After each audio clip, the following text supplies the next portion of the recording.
ఎన్ని సమస్యలు లేకపోతే, ఎన్ని దుఃఖం లేకపోతే ఈరోజు భగవంతుని ప్రార్థన చేయడానికి అంత జనాభా రోజుకొని వెళ్తున్నారు. అదే బాధే ఉంటే ఇంతమంది వెళ్ళరు కదా.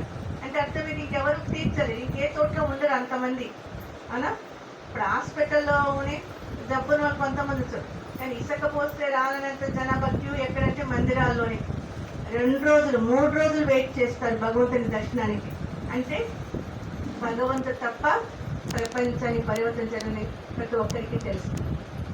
వ్రతాలు, జపాలు, తపాలు అన్నీ ఎందుకు చేయడం అంటే భగవంతుని కృప వల్ల ఈ సమస్య, ఈ కష్టము, ఈ పరివర్తన జరగాలి అంటది. అందుకని ఈరోజు భగవంతుడు సృష్టిపైకి వచ్చింది మనందరి మనోకోరికనే పూర్తి చేయడానికి భగవంతుడు అవతరించి వచ్చాడు. కానీ భగవంతుడు వచ్చారు అన్నప్పుడు ఏమైపోతుందో వెనకడిగేస్తున్నారు. అలా భగవంతుడు రానంత వరకు తలపట్టుకుంటున్నారు మందిరంలో. భగవంతుడు వచ్చేసారి మీ కోరిక తీరుస్తారండి అంటే ఏమైపోతున్నారు, వెనకడుగు వేస్తున్నారు. అంటే ప్రతి ఒక్కరి మనసు మాయలో తగులుకున్నది. అనుమానం, భయం, చింత, దేనికి లోపల నది శక్తికారాలు. అందుకే భయపడుతుంది అలా లేదా.